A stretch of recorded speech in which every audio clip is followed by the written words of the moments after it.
In this episode, we look at how the PMBOK Guide 7th edition will change the PMP exam.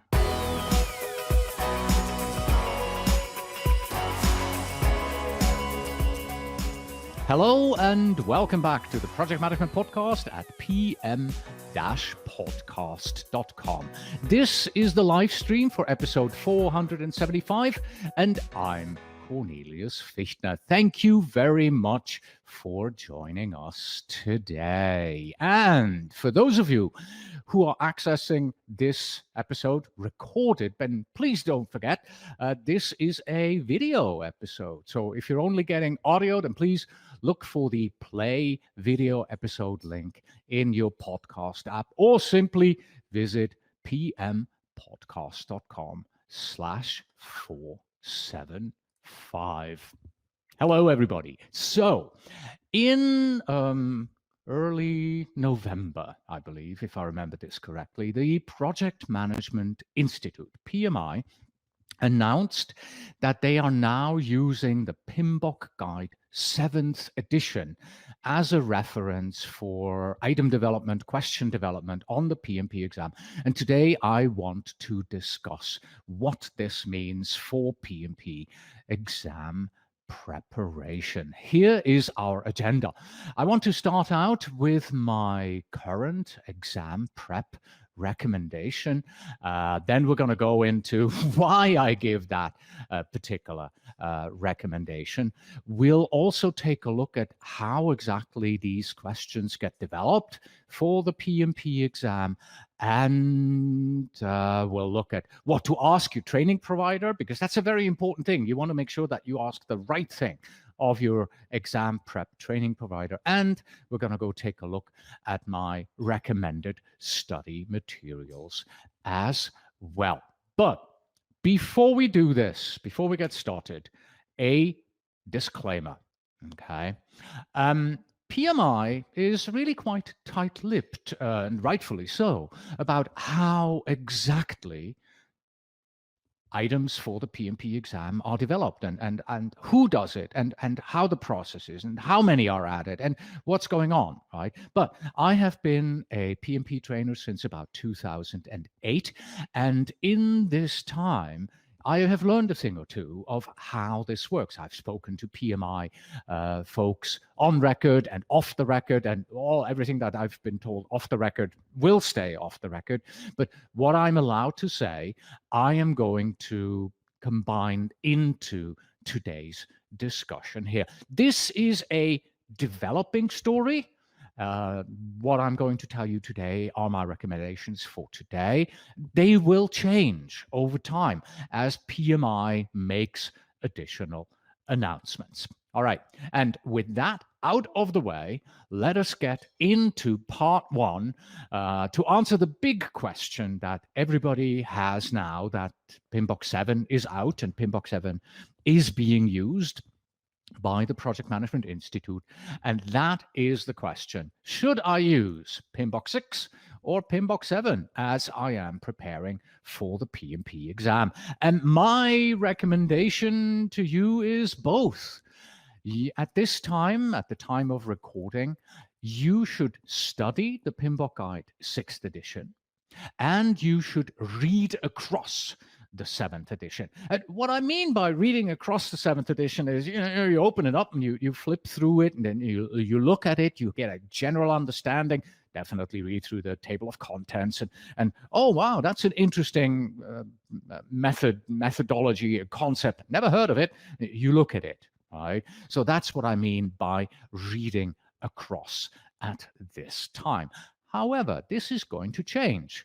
In about 6 months at the latest, I am probably going to recommend that you read the 7th edition. So not just reading across, but literally reading it cover to cover. Only reading it. Don't go too deep into studying it yet. But in a year from now, 9 months from now, it's probably going to say you have to study the 7th edition. So at this point, studying the 6th edition and understanding the concepts, what's in the 7th edition, having the basic knowledge should be good enough. Again, developing story. All right. That's it for my general recommendation as to which PMBOK guide you should currently use for your PMP exam. Before we get into the heart of our discussion here today, there is one thing that I also need to make absolutely clear from the start, and that is this statement here is wrong. Okay? If you read anywhere or hear anybody say PMI is adding PMBOK Guide 7th edition questions to the PMP exam, please do tell them they have no idea what they are talking about. This statement is incorrect. Let's scratch this from our memory. And instead, let's use this here, which is better, and which is PMI is using the PMBOK Guide 7th edition as one of 10 reference books for the development of PMP exam questions. And even that is not 100% correct, but it is so much better than what we had looked at previously. The consequence of this is you should include the PMBOK Guide 7th edition in your PMP exam prep. And as I said, at the moment, reading across is fine. And no, Jay, not at all. Not at all. Better feels like hair splitting? No. Better is better. There is nothing hair splitting. The one that I called wrong is simply and utterly, totally wrong. Okay, and the better is not hair splitting. The better is more correct. We'll get into this. We'll get into this in a little bit. Saishuda asks, how much 7th edition?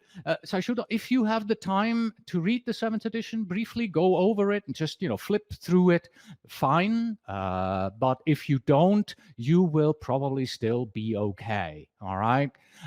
Yes. Okay, so the consequence is you should include the PMBOK guide in your PMP exam prep. And as I said, at this point, just getting a good idea of what's in it should be enough. Now, let's take a look at this, and then I'll explain to Jay why this will explain to Jay why better is not hair splitting, but better is truly, truly better.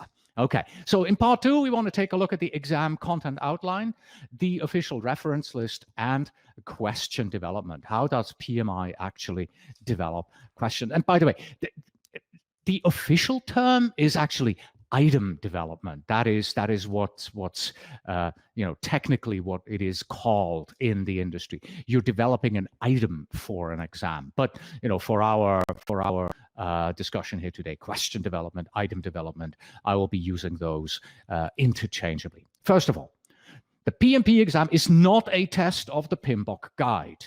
Okay, that is the most important statement to understand. It is not a test of the PMBOK guide. Instead, questions on the PMP exam are based on the ECO. That is the exam content outline.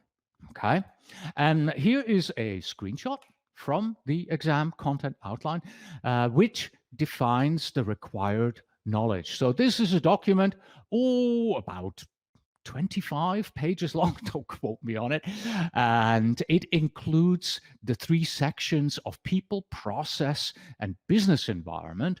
And for each of these domains, PMI has defined tasks and enablers. And you can see an example here on the screen. This is domain 1, task 1, 2, and 3 with their respective enablers. Obviously, this is only a partial screenshot, so task 3 has more than just one enabler there. I just cut it off so it would fit onto the screen here.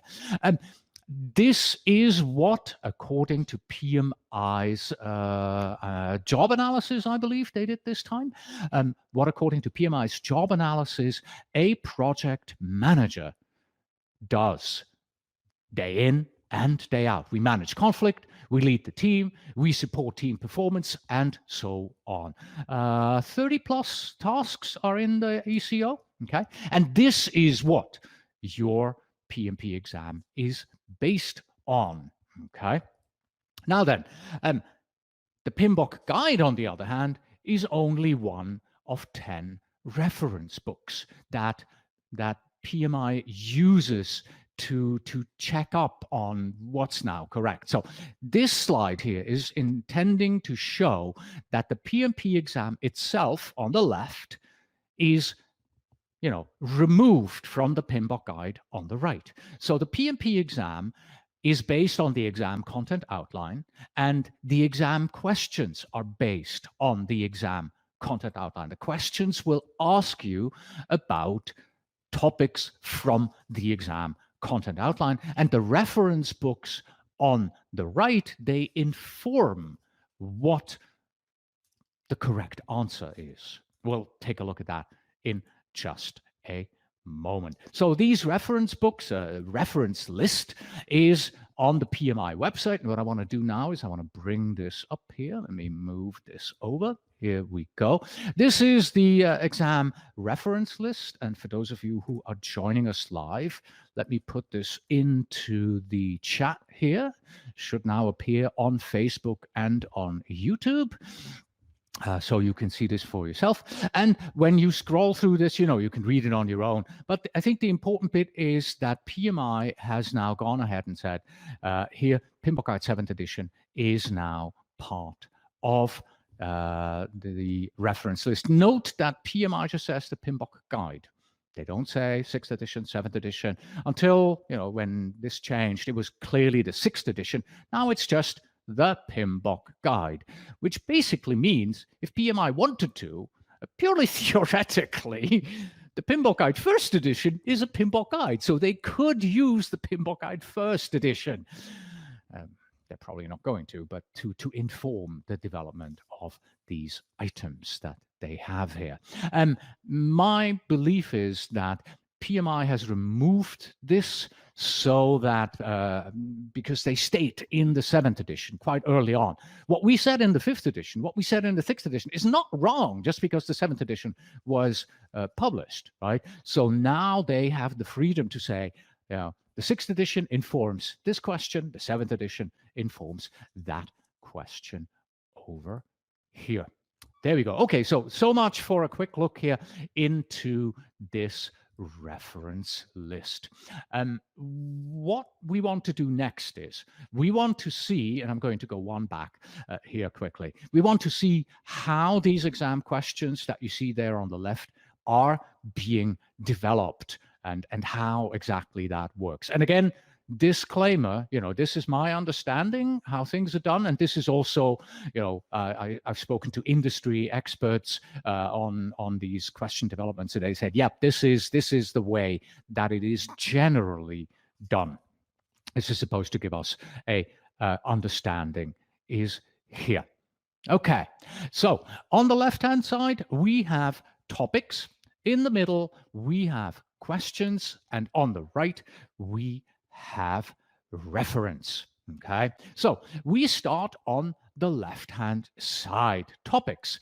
The topics that are going to be on the PMP exam are defined, as we now know, by the exam content outline. Okay, if I want to develop a question for my exam simulator, for example, I will look into the exam content outline and I will say, yeah, what am I going to ask about? What can I ask about? What will PMI ask about on the real PMP exam? And then based on that, I pick one of these many tasks and enablers in the exam content outline, and I will then develop my question. I will develop a situational question with 4 answers, and I'm going to say answer B is correct. Well, why is it correct? Which of these answers is correct? How do I know that B is correct? Why? It's just me who says so? Are there other people? Yes. And this is where we now open up those 10 reference books, right?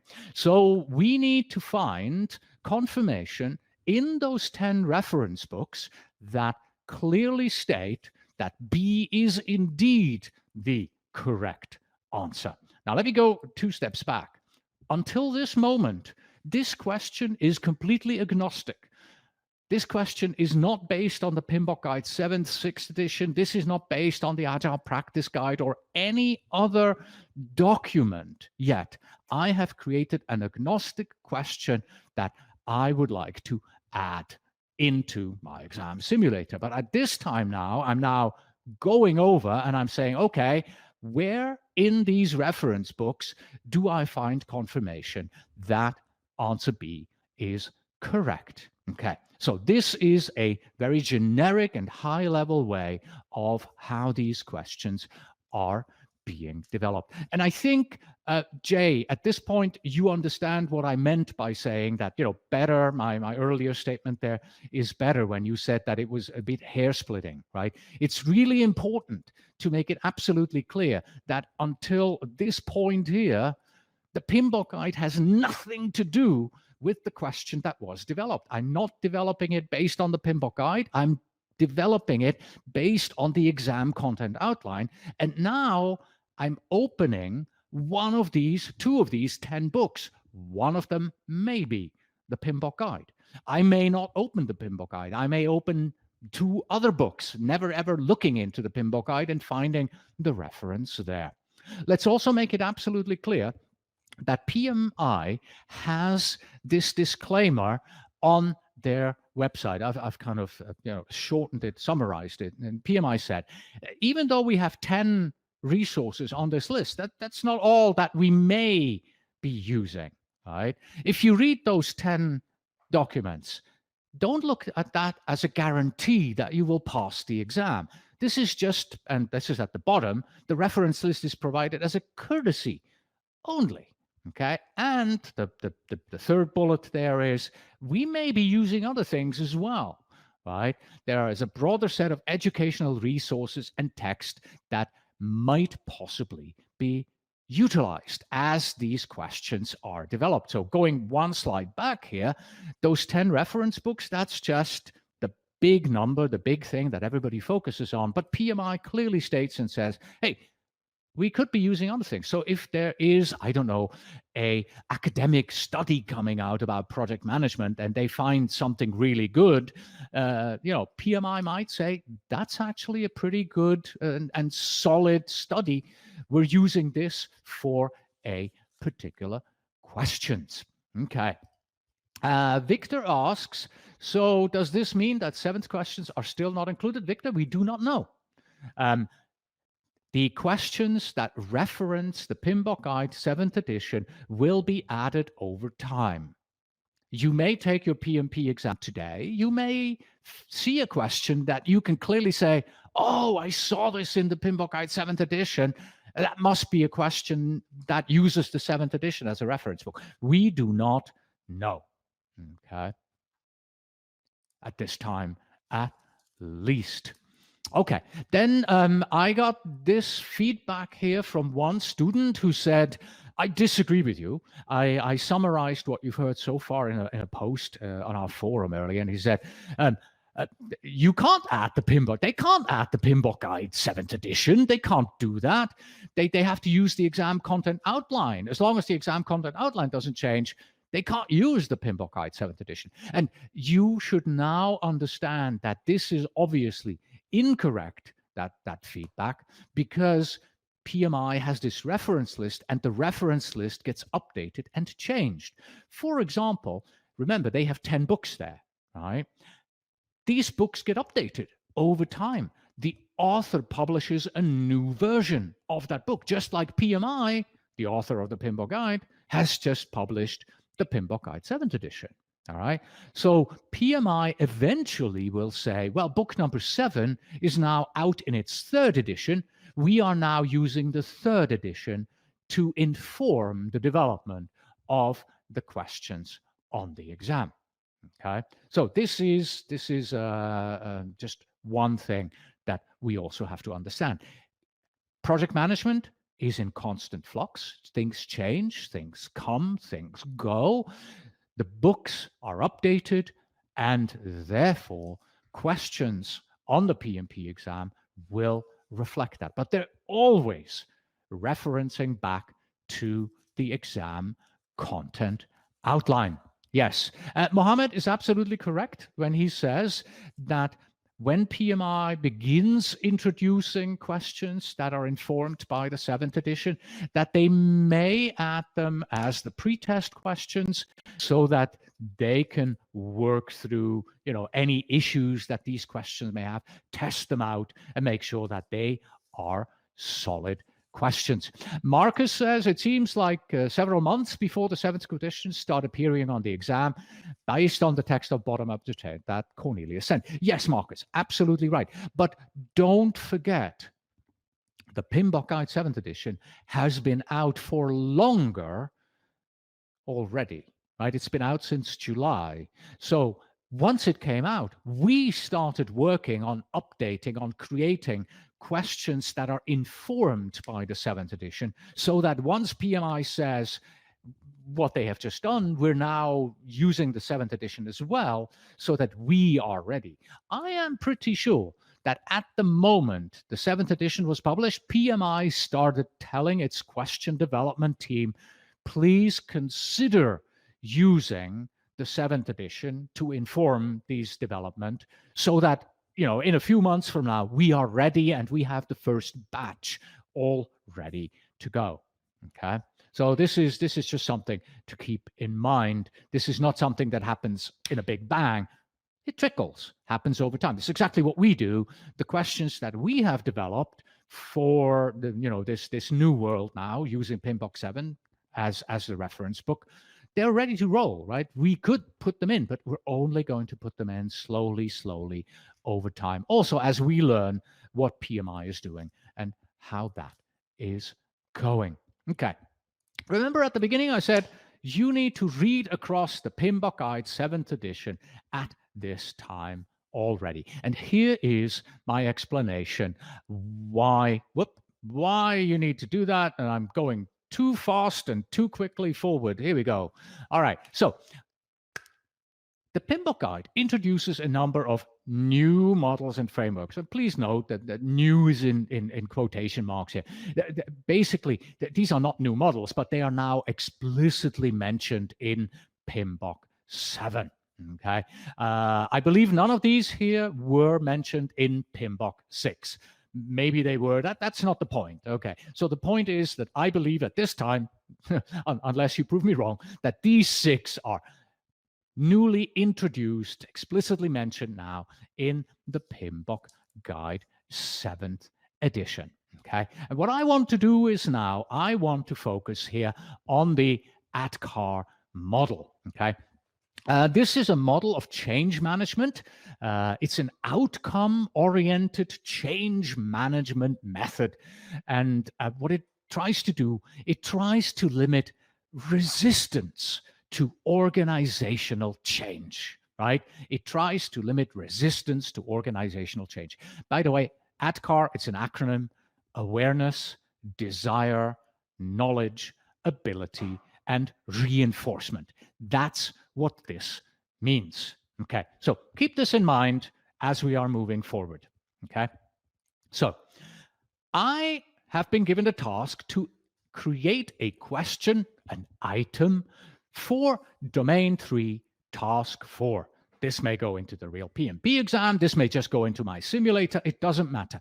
I have been tasked to create a question, an item for Task 4, support organizational change, assess organizational culture, evaluate impact of organizational change to project and determine required actions.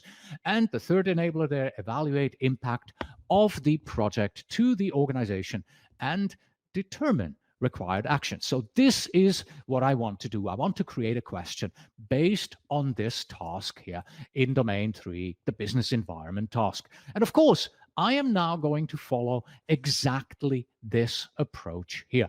Starting on the left, I have just looked at the exam content outline, right? This is the task here, and the 3 enablers based on which I want to create my item, my question. This is what I'm going to be asking about. All right, so the question, and again, I'm making this up as we go, okay? So please, that's not the point. If it's completely wrong, right, what I'm doing here, the point is that the whole development process and how this works, right? Don't shoot the messenger here. The message is important, right? So the question could be something along the lines of, you are leading a project and it's time to transition this into production. However, as you are transitioning into production, there is a lot more pushback from the users than you anticipated. What could have been the cause of this unexpected pushback? Okay, so that's my general question, and I'm making up the answers as well, A, B, C, and D. And again, I decide answer B is correct, and answer B is, well, we didn't raise awareness and desire for this change enough. Okay, now let me go back. Remember when I talked about the ADKAR model?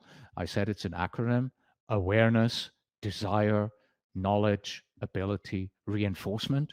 Okay, so even though I've created this question based on this task here, my answer B is clearly aimed at, I'm going to use the ADKAR model as the model that informs the correct answer, that defines that B is indeed the correct answer. So now I need to open up my 10 reference books. Well, I'm looking in the PMBOK Guide 6th edition. ADKAR is not here. Does it do it? Oh, but here, PMBOK Guide 7th edition. That has the ADKAR model. And then, of course, I have to open up a second book as well. And I'm finding it in book number 9.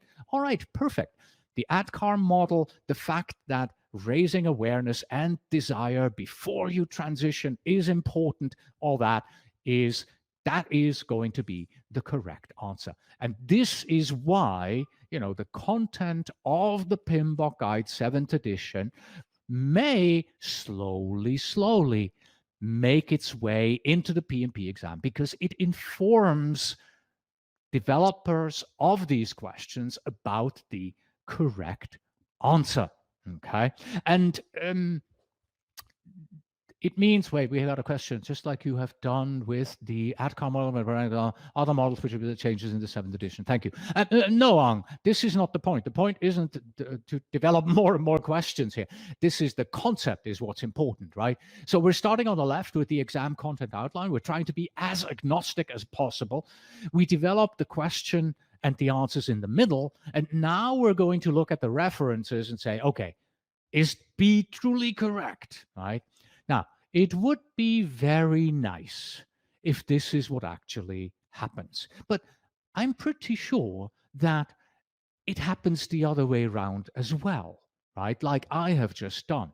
Because in preparing this presentation, I decided I wanted to create this question about the ADKAR model, right? So, and also for our exam simulator, that's what we're doing. But then you go, you say, okay, I'm an expert in the ADKAR model, or in the Cinefin, or in the other models that I've shown earlier.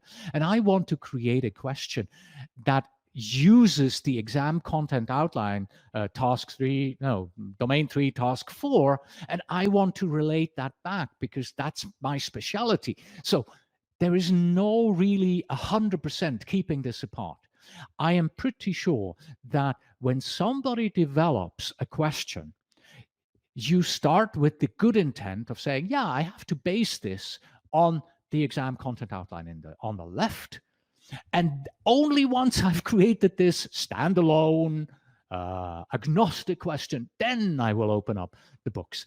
Yeah, it's probably not as clear cut as that. It's probably a mix of everything, where somebody says, I want to create a question on the ADKAR model. Where would this fit into the exam content outline? Oh, it fits here. Now let me create this question agnostically, and I'm creating the answers. And now I can say, all right, does this question now match what I wanted to do? Is it the ADKAR model? Is it something else? And now, obviously, the discussion begins with your colleagues. PMI will test this. So it's not just like, I create this in 5 minutes and then it goes into the PMP exam. There's more to it. All right. But now you understand how these questions are being developed. and why content from the PMBOK Guide 7th edition will slowly make its way into the exam, because the content of the 7th edition informs the development of these items, informs which is the correct answer. As I mentioned earlier, at this time of the recording, study the 6th edition and read across the 7th edition to have a basic understanding of what's in the PMBOK Guide 7th edition. So if your exam is shortly, that's more than enough that you need to do right now. But 6 months from now, you have to study the 6th and you have to read the 7th. And then in later 2022, you probably have to study both. Okay. Again, developing story, we don't exactly know what's happening with the 6th edition. One more thing that I want to talk about, and that is the question, what should I ask my training provider about their exam prep material, right? Now, the PMBOK Guide 7th edition is out. We now know that the PMBOK Guide 7th edition is also being used to inform these questions on the PMP exam. How do I now find the right training, the right simulator, the right books, the right training materials? What do I do? How do I go about doing this? Well, don't go about doing it this way. Do not ask your training provider, is your training material based on the PMBOK Guide 7th edition? Because based on everything that you've seen today, you know that that is wrong. It doesn't have to be based on the PMBOK Guide 7th edition. Instead, it has to be based on what? It has to be based on the exam content outline. Oh, wow. Look at this. Sudeep did it right. Look at that. Congratulations, Sudeep. You get a gold star. Does the PM Prepcast exam simulator include questions with reference to the 7th edition? Sudeep, we recently have posted in our forum online what we are doing. Basically, we are slowly adding such questions in. Just like on the real PMP exam, where you're not being told whether a question references book A, B, C, or D, or the PMBOK Guide 7th edition, we're doing exactly the same. So these questions will start showing up. So thank you for making my point here, Sudeep. Thank you for asking it in exactly the correct way. Very well done here. Okay, so does your training material cover all the exam material described in the PMP exam content outline? And yes, for an exam simulator, it is proper to say, do you also have references to the 7th edition, so that, if I get a question wrong, I can see, look in PMBOK Guide 7th edition, page 29. This is where this concept is explained. Wonderful. Thank you. So, and my answer would be this. At this very moment, our training materials, yes, they are based on the exam content outline, but obviously we are still, like everybody else in the market, we reference the PMBOK Guide 6th edition in many places. And if anybody tells you we do not reference the PMBOK Guide 6th edition in our training, then yeah, they're lying, because nobody has updated their training fully yet. And the 6th edition is not really outdated, in my opinion, either. We are developing updated assets for our exam simulator, as I've just explained, following Sudeep's question. And we are also in the process of developing a new Prepcast training course that is based on the ECO and uses the 7th edition as one of many references. Okay. Now then, part 5, I believe this is the last part of our presentation today, my recommended study materials. Here, quick overview, and it's actually not correct. It should say, instead of 2021, sort of in the next 3 to 6 months, and then 2022, after that, it's very hard to put this into a timeline, because as PMI releases new information, this slide changes every time. So right now, for today, for the next 3 months, you need to know the exam content outline. Definitely. You have to read it. You have to understand what the tasks and the enablers are in there. You want to study the 6th edition, you want to read across the 7th edition, and you want to use your additional prep tools like an exam simulator, a training course, and so on. And in 2022, as time progresses, this will become more and more the case. You still need to study the content outline. You want to continue studying the 6th edition. You want to begin reading and or studying the 7th edition. And that's why in brackets, in parentheses there, PMI Standards Plus is PMI's new user-unfriendly online electronic repository where they keep a lot of the information that is in the PMBOK Guide 6th edition. So if you go to PMI Standards Plus today, you will find almost every single word from the PMBOK Guide 6th edition in Standards Plus. So 6th edition may go away and be replaced with Standards Plus. And I have been told that PMI is working on the usability of Standards Plus recently. And of course, your additional prep tools like a simulator and other things are still needed. Let's talk about that. Oh, here we go. Wait, go on. Julia says, very useful. Thanks a lot, Cornelius. Exam in 10 days. I am at 80% score in your simulator, so fingers crossed. Julia, usually we say that if you are on an average getting 75 or more % in our exam simulator, you're good to go. All right, so you should be able to do this. As always, your mileage may vary, your exam anxiety may vary, and so it's a very personal journey. But statistically speaking, yes, 80%, very good for our exam simulator. Now, I mentioned here on both sides additional prep tools. Let's take a look at that. This slide is empty. This is intentionally the case because as the absolute foundation of taking the PMP exam, at the bottom of this, you need to be an experienced project manager. You need to have 36 months at least of project management experience. That is your foundation. Okay, that's outside of this slide. We're not going to be talking about this. But on top of that foundation, you want to add a PMP exam prep course. Do what's right for you.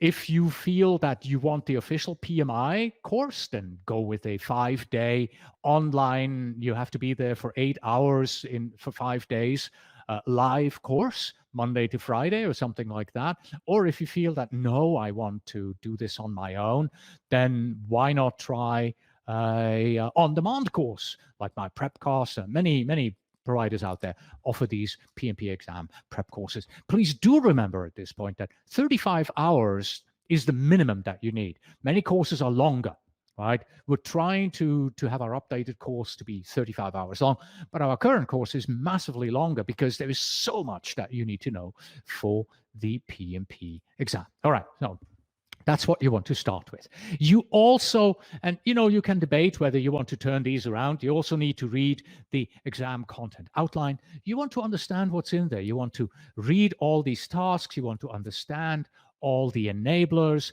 so that you get an understanding of what's actually going to be on the exam. This is kind of like reading the rules of the game, right? This will inform you about what will I see on my PMP exam.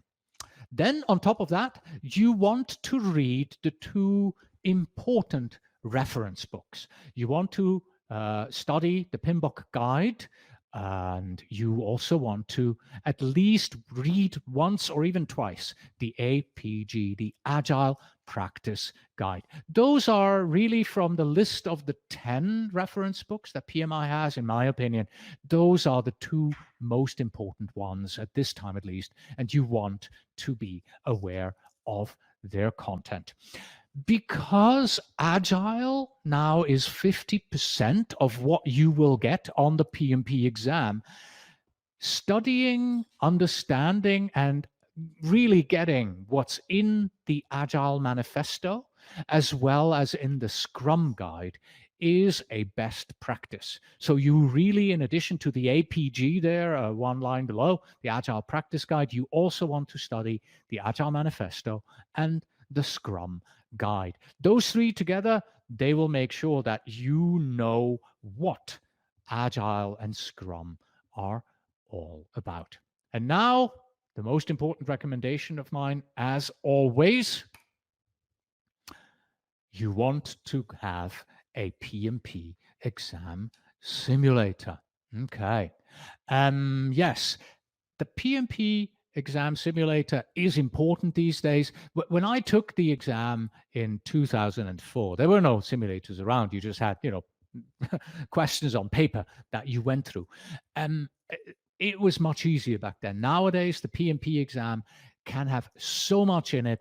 It is a hard exam. It's 4 hours, or well, 3 hours and 50 minutes. You really want to make sure that you have your timing down, that you understand how this thing works, that you've gone through hundreds of questions, that you've tested yourself, that you know all these concepts. So it's getting harder and harder to pass your PMP exam without a exam simulator. Find the one that's right, but most importantly, find one that is updated for the current version. And don't forget to ask, does your exam simulator use the PMBOK Guide 7th edition as one of the many inputs to develop the questions that I will be seeing here?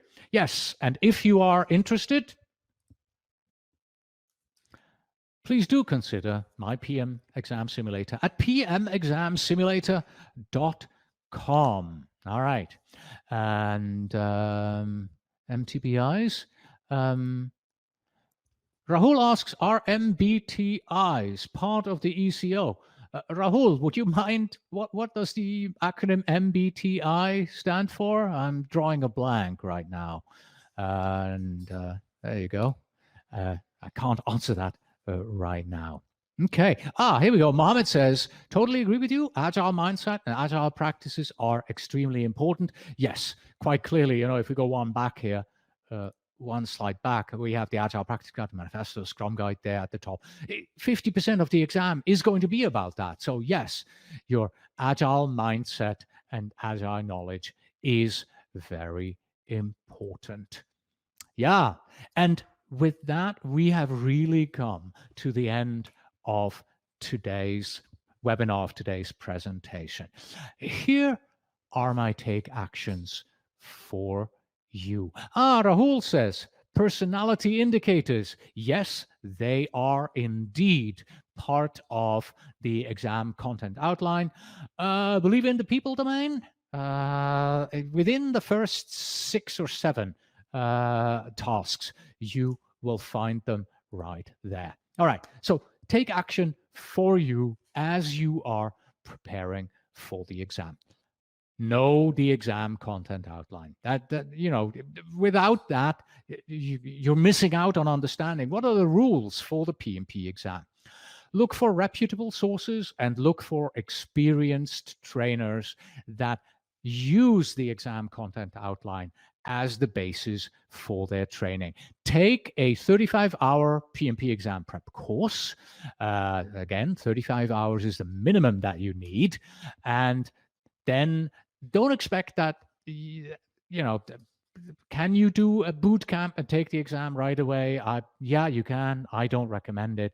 You should, at the end, once you're done with your studies, complement this with 3 to 5 weeks of self-study. All right. Our course, the Elite course, the Elite Plus course, comes with the PM Study Coach guidebooks, so that when you leave the training and you're like, okay, I just finished this training. Now what? How do I go from here to the exam? I have no idea what the journey is. I've finished my training. My exam is here. How do I go there? That's what our guidebooks are for. That's what our guidebooks are going to help you with. And then, again, use an exam simulator, second to last bullet on this slide here. And since we are talking about the exam simulator, Sohana asked, I bought your exam simulator, but I can't score more than 50%. How can I improve my score? There is really only one way, Sohana, and that is take a quiz, takes you 25 minutes. Now you spend at least 25 minutes reviewing and studying up on this, right? Maybe even twice as much. Learn from your mistakes. Take a question, get it wrong. Why did I get it wrong? Why did I pick B and not D, which is correct? Look at the references, open up the books, study, update your knowledge, get used to the mindset of answering these questions again and again. That's really the only way to raise your score over time. You have to put the work in. You have to study. You have to look at, we provide, for each answer choice, we provide explanations that explains, you've selected B, but B is incorrect because. And then you can go to the correct answer, D. D is correct because, right? So you need to understand that. You need to study that. So 30 hours in answering questions means at least 30 hours in reviewing. And by the way, those where you guessed and you were just lucky, consider them as wrong and review those as well. Okay. All right. And then at the end of all of that, I know this sounds simplistic. Take and pass your exam. Yes, but if you do all of this right, if you put your mind to it, if you study hard, if you have a plan, if you have an exam simulator, you've looked for reputable sources, you know the exam content, you've answered hundreds of questions on the exam simulator.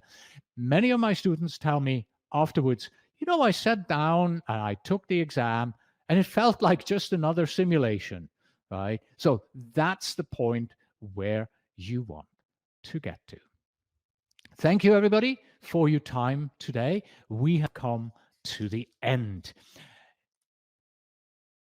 Please visit pmpodcast.com for show notes, transcripts, and PDU information. And our email address is info@pm-podcast.com. And finally, we have this here. Brace yourself. PMBOK 7 is coming. Until next time, everyone.